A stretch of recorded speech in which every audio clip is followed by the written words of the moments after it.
Hey, what's going on, everyone? How you guys all doing today? My name is Matt Jarbo. This is $3 Theater, and yeah, we're going to be talking about the Snyder Cut again. A lot going on with that these days. A lot of talk over something that's apparently dead. A lot of talk over something that apparently isn't going to happen. There's a lot of smoke for no fire, is what I'm hearing from certain people, which we're going to be talking about by the end of this video for good reason, by the way. But a lot of people out there are trying to claim, the Snyder Cut.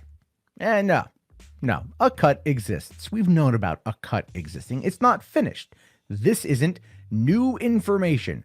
But what we did get that's a little bit of new information is coming in from none other than Kevin Smith, who, was talking about it the other day on comicbook.com's Talking Shop, which is an Instagram show, where he says, sure, I'd love to see it. Now, what he's referring to here is this a whole conversation, but I'm going to play for you this clip where he talks about the project and he talks about some of the pitfalls with it, some of the problems with it, but ultimately confirms that it's real and confirms that Snyder still wants to see it done. Somebody who subscribed and, watched through their membership. But I can't imagine it wouldn't create traction and action. But at the same time, it maybe for Warner Brothers creates a whole new set of headaches where then you've got a bunch of people going, let him finish, make another one. And they're like, oh my God, like we went from release the Snyder Cut to like, now we got to give him a whole new movie. And that's, if I ran a studio and I had all the money, honestly, I would let that man finish his story. He had a vision. And whether you would like that vision or not, so few people in this business bring any vision to any of their storytelling. You know what I'm saying? And his was operatic. It was very huge. And like I've said many times, and I'm not saying this to bring it down, but there were some things that didn't hit me in the way where I'm like, well, that's not Batman that I know, or that's not Superman I know, and stuff like that. But those are the same quibbles I would have reading a comic book that kind of took the character left or right or something like that. So it always breaks my heart whenever that story comes up because, I know it's like this is first world problems and stuff like that, but like, there's a scrape everything away, that it's DC, scrape away that the problems that they had making the movie, the reception of Batman v Superman and stuff like that. Scrape away everything. And all you're left with for me is the story of an artist who wanted to tell his story and was in process of doing that and was making a lot of people happy by telling that story. And then just instantly got shut down. Right. And there's no more like the place that was financing it wants no more conversation about it. That's heartbreaking. Yes, this is a first world problem, right? Like it's not like somebody's starving or something but still that was his song. And man, like I spoke to him during those years. Like when I did a Man of Steel event for like Yahoo, I think it was, when it went to video, and he was heading off to do Batman v Superman. And he showed me a picture of the suit in advance. And he was like a child at Christmas, a kid in the candy store. He was excited as hell. He wasn't like dark and grim or something like that. I'm going to make the darkest version of DC movie you ever saw or anything. Like he was a kid. He was just like, I can't wait. Such enthusiasm. You rarely see that kind of passion in a filmmaker. Now, when it comes to Kevin Smith and the Snyder Cut, he's talked openly about it for a long time. If it comes up in a conversation, he'll break down what he knows. He's seen storyboards. He's seen the layouts by Jim Lee. He saw the original storyboards for the 3 films they wanted to make before it got cut down to 2 and ultimately neutered to 1. He has talked to people who has seen the movie, seen what it was, but he knows that it's not in a completed or finished state, as he says in that clip I just showed you. So we know through Kevin Smith and a litany of other people who are directly involved with the project, meaning Ben Affleck, Gal Gadot, Jason Momoa, Ray Fisher, hell, Zack Snyder himself, that the Snyder Cut is a real thing and that the people who've worked on this want to see it. But for some reason, there's a YouTuber out there that's really trying to push this narrative a certain way. And I am talking a bit here about Andy Signore, who in response to this comment, this video clip by Kevin Smith, is trying to say that his source is confirmed, that Kevin backs up everything Andy says. Now, he says here, he literally confirmed my sources. You guys are bizarro, because he thinks that Kevin Smith confirmed that the film isn't finished, which we've already known is not finished. It's not even an argument to be made here. That Zack wants $20 million. Yeah, because it's going to cost money to finish it. Again, those negotiations were apparently from back in November, We've been hearing about that from other people who have better sources, and that Warner Brothers doesn't have faith. But that's not necessarily what he says, because in the article that he's referencing here, this is his article here from Fandom Wire from a couple weeks ago. This is what Andy wrote. Snyder Cut is not coming, and Warner's will never work with Zack ever again. But he's not saying that in those tweets. He's not saying this is what Kevin Smith is confirming.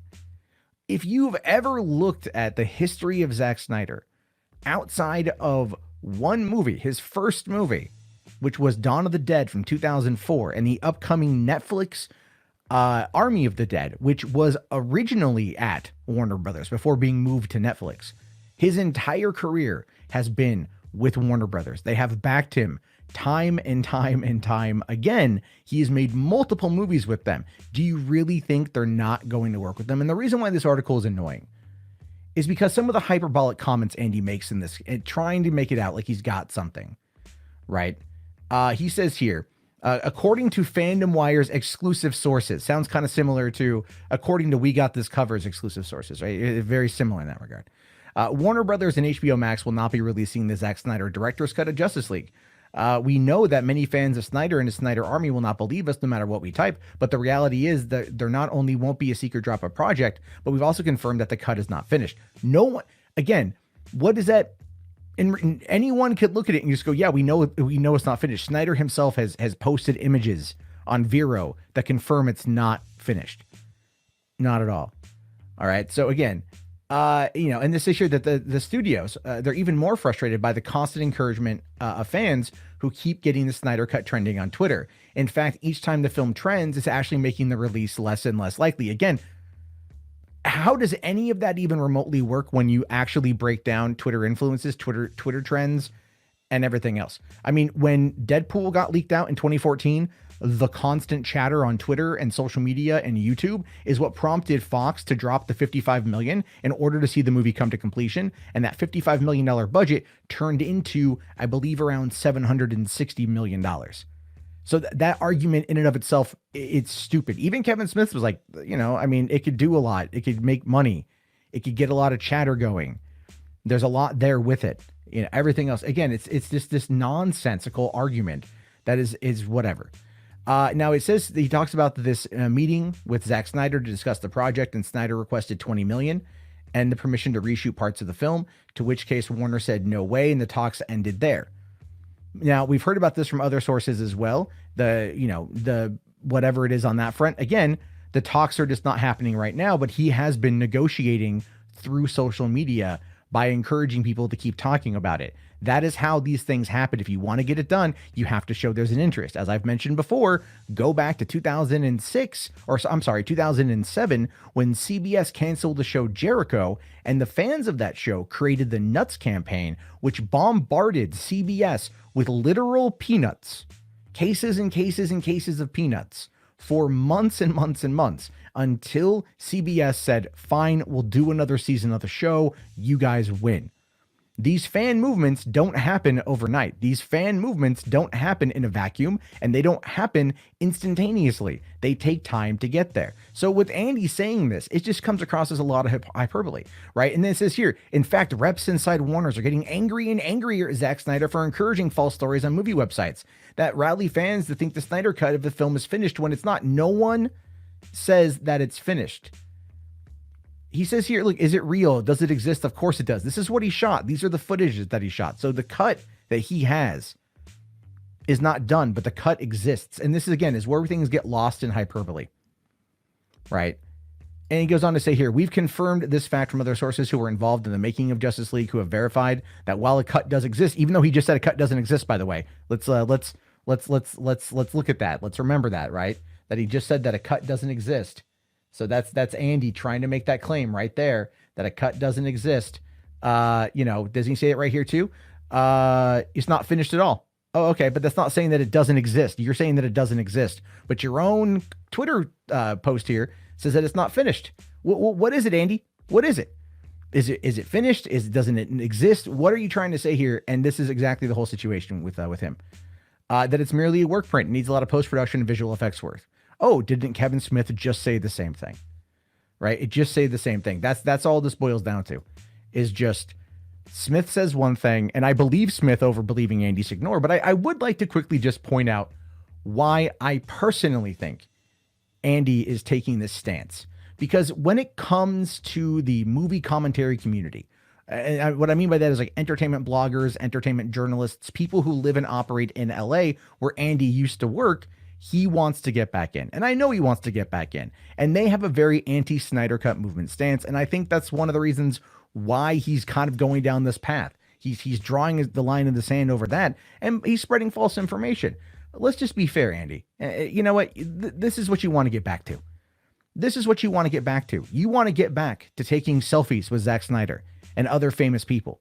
This is what you want to get back to. You're desperate to claw your way back. But in the meantime, and I'm being legitimate here, I'm being honest here, you're coming at this from attacking the fan base, attacking the community that you want to have support you in order to help you get big enough to where the people who threw you aside a couple years ago, unfortunately, I might add, see you again as a peer and an ally and invite you back into the fold. It ain't going to happen. It ain't going to happen. It ain't going to happen. It ain't going to happen. And that's why you're pushing this false information. I'm sorry. That's why you're doing this because you want it, dude. It's apparent as all hell. Everyone can see it. Stop it. Just stop it. And at the end of the day, I trust Kevin Smith more than I trust someone like Andy Signore, who goes around and baits people with the Snyder Cut, attacks them over it, tries to get them on his show, and then pulls a Glenn Beck by saying, well, they had the invite to come on and they didn't come on because they can't back their argument. This is the type of nonsense that's happening when you can tell that people attack the Snyder Cut for profit. If you actually cared about trying to see an artist's vision come to fruition, you would be on the supporting side of this. But trying to sit there and say that there's death threats and there's attacks, when I showed in the previous video about James Mangold that there was light criticism in some cases and a little bit of harsh criticism on other cases, but nothing that would go into the realm of harassment. It doesn't, this mythical nature of where the Snyder Cut movement is, that you've created, this straw man, this demon on the internet, it doesn't exist. It doesn't exist. And trying to fake it won't get you back where you want to go. Trust me on that one. Anyway, for the rest of you out there, I'm curious to know your thoughts. I'm curious to know your opinions on this. Let me know down in the comments below. They'll be fun. Have yourself a great day, everybody, and peace out.